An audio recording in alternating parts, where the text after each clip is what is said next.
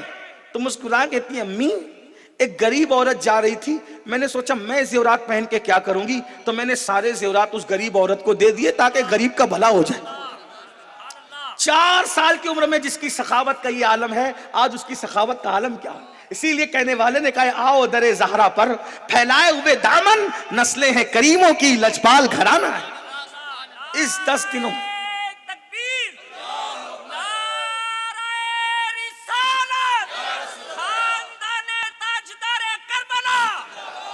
اس 10 دنوں میں صدقہ کرو، غریبوں پہ صدقہ کرو، اور جو رشتہ دار آپ کے غریب ہیں پہلے ان پر صدقہ کرو۔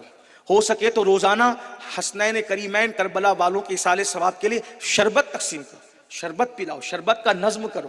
اسی طریقے سے کسی کو کپڑے پہنا سکتے ہو تو کپڑے پہنا، اور آپ کے آس پاس میں وہ سادات کرام جو مالدار نہیں، یہ نہیں کہتا جو غریب ہے، نہیں، جو مالدار نہیں ہے، کیونکہ وہ رسول اللہ کی آل ہے، ان کی خدمت کرو، ان کو نظر پیش کرو۔ کیوں؟ کیونکہ یہ لوگ حضور وہی خون ہے جو کربلا میں تھا، یہ وہی خون ہے جو کربلا میں تھا، جو مالدار نہیں ان کا خیال کرو، ان کو نظر پیش کرو۔ پتہ ہے میرے آقا علیہ السلام فرماتے ہیں کہ میری اولاد پر جو بھی خدمت کرے گا، آقا فرماتے ہیں مجھ پر واجب ہے، لازم ہے کہ جس نے دنیا میں میری آل کا خیال کیا، جب وہ قیامت میں مجھ سے ملے گا تو میں اس کو اس کا بدلہ عطا کروں گا۔ اس حدیث کو لکھ کر امام اہل سنت کہتے ہیں سنیو دوڑو اور آل رسول کی خدمت کرو۔ کیوں؟ کیونکہ حضور کہہ رہے ہیں کہ مجھ پر لازم ہے، میں اس کا بدلہ اس کو دوں گا جب وہ مجھ سے قیامت میں ملے گا۔ تو گویا کہ سب حضور کو ڈھونڈ رہے ہوں گے اور حضور آل نبی کی خدمت کرنے والے کو صلہ عطا کر رہے ہیں۔ اس لیے جو آپ محرم میں بدعتوں پہ خرچ کرتے ہو، وہ اخراجات آپ سادات پہ کرو جو مالدار نہیں ہیں۔ ہاں، کیونکہ بے شمار سادات آپ ہی کے گجرات میں ایسے ہیں جن کی بیٹیوں کے لیے میں نے سنا کہ شادی کا انتظام نہیں ہے۔ ہاں میں نے سنا، معتبر ذرا ہے، میری بات کی تائید علماء کریں گے کیونکہ میں یہاں آتا جاتا رہتا ہوں۔ بے شمار آپ کے یہاں ایسے سادات ہیں جو مالدار نہیں ہیں، جو اپنے بچے کو تعلیم نہیں دے سکتے۔ تو آپ سے پوچھتا ہوں کہ جو بدعات اور خرافات پر خرچ کر رہے ہو، اگر وہ اولاد حسین کی تعلیم پہ خرچ کرو تو آپ سے پوچھنا چاہتا ہوں کتنے خوش ہوں گے؟ ارے جب میرے بچے کی خدمت کرو گے تو میں خوش ہوتا ہوں، اور رسول اللہ کی آل کی خدمت کرو گے تو آپ کے بچے کی خدمت کرے آپ خوش ہوتے ہیں، حضور کی آل کی خدمت حضور خوش ہوں گے۔ اس لیے میں آپ سے اتنا کہنا چاہتا ہوں جہاں خرچ کرنا ہے وہاں کرو۔ واللہ میں اہل سنت کی رسومات کا مخالف نہیں ہوں، آپ میری تقریریں اٹھا کے دیکھیں، اہل سنت کی رسموں پر جس نے حملہ کیا ہم نے اس کا پنجہ مروڑنے کی کوشش کی ہے الحمدللہ، لیکن جس کا تعلق اہل سنت سے ہے ہی نہیں، آپ اس میں کیوں جا رہے ہو؟ محبت نام ہے فرما برداری کا، محبت نام ہے اطاعت کا، جو انہوں نے کیا وہ کرو، جو بزرگوں نے کیا وہ کرو۔ آج کل کچھ لوگ اوور ایکٹنگ کرنا چاہتے ہیں، وہ یہ بتانا چاہتے ہیں کہ ہمیں سب سے زیادہ اہل بیت کی محبت ہے، اس لیے پھر ہم وہ کچھ کریں گے جو کسی نے نہیں کیا تاکہ لوگ ہمیں تمغہ دے۔ پھر میں آپ سے پوچھتا ہوں کیا غوث پاک سے زیادہ تمہارے سینوں میں اہل بیت کی محبت ہے؟ غریب نواز سے زیادہ سینوں میں اہل بیت کی محبت ہے؟ وارث پاک سے زیادہ سینوں میں محبت ہے؟ اور صاحب البرکات سے زیادہ محبت ہے؟ ہاں کیا باتیں کرتے ہو؟ اس لیے میں اپنی بہنوں سے کہتا ہوں عاشورہ کی شب ہو یا عاشورہ کا دن ہو، عبادت میں گزارو، اور عورتیں گھروں میں رہ کر کے وقت گزارے۔ اور بہنوں سے کہتا ہوں اگر تمہیں امام حسین سے محبت ہے تو آج عہد کر کے اٹھو کہ مولا حسین کو پردہ پسند تھا، آج کے بعد مجھے کوئی بھی بے پردہ نہیں دیکھے گا۔ امام حسین کی امی کو پردہ پسند تھا، آج کے بعد مجھے بے پردہ کوئی نہیں دے۔ آج جو ہم کہتے ہیں نا بیٹیاں بھاگ رہی ہیں اور بیٹیوں کے ساتھ یہ ہو رہا ہے، اس کی سب سے بڑی وجہ بے پردگی ہے۔ جب تک کہ بچیاں پردے میں رہی، ہماری بچیوں کی غیرت کا عالم یہ تھا کہ سگے چچا زاد بھائی سے بھی ہماری بیٹیاں پردہ کرتی تھی، سگے مامو زاد بھائی سے بھی ہماری بیٹیاں پردہ کرتی تھی، دیور سے بھی ہماری بیٹیاں پردہ کرتی تھی، جیٹھ سے بھی ہماری بیٹیاں پردہ کرتی تھی، اسی طرح سے بہن بھائی سے بھی ہماری بیٹیاں پردہ کرتی تھی۔ لیکن آج سب کے سامنے بے پردہ، اور آج کیا کہا جاتا ہے آنکھوں میں پردہ ہونا چاہیے، چہرے پہ پردے کا کیا مطلب؟ تو آپ کا یہ گندا جملہ کہاں کہاں زلزلہ پیدا کر رہا ہے تمہیں پتا ہے؟ اس کا مطلب جنہوں نے پردہ کیا ان کی آنکھوں میں پردہ نہ تھا؟ اس کا مطلب جنہوں نے پردہ کیا ان کی آنکھوں میں حیا نہ تھی؟ کس طرح بدترین جملے لوگ اپنی جہالت کی وجہ سے کہتے ہیں، اور اپنی گندگی کو چھپانے کے لیے کتنی پاکیزہ ہستیوں پہ انگلی اٹھاتے ہیں۔ پتا ہے تمہیں جس دن اللہ کے رسول نے سوال کیا تھا منبر پہ بیٹھ کر، اے میرے صحابہ بتاؤ عورت کے لیے سب سے بہترین چیز کیا ہے؟ عورت کے لیے سب سے بہترین چیز کیا ہے؟ سب صحابہ چپ ہو گئے، خاموش ہو گئے کہ بہترین چیز عورت کے لیے کیا ہے؟ مولا علی اٹھے اس محفل سے اور اٹھ کر گھر میں گئے اور گھر میں جا کر کے پوچھا فاطمہ بتاؤ عورت کے لیے سب سے بہترین چیز کیا ہے؟ تو سیدہ فاطمہ نے جواب دیا، اے میرے سرتاج عورت کے لیے سب سے بہترین چیز یہ ہے کہ اس کو کوئی اجنبی مرد دیکھ نہ سکے، اس کو کوئی اجنبی مرد دیکھ نہ سکے۔ مولا علی عرض کیا یا رسول اللہ عورت کے لیے سب سے بہترین چیز یہ ہے کہ عورت کو کوئی اجنبی مرد دیکھ نہ سکے۔ حضور نے پوچھا یہ جواب کس نے دیا؟ تو مولا علی نے کہا آپ کی شہزادی کے علاوہ کس نے دیا؟ تو فرمایا فاطمہ تو بدا تو منی، وہ تو میرے جگر کا ٹکڑا ہے۔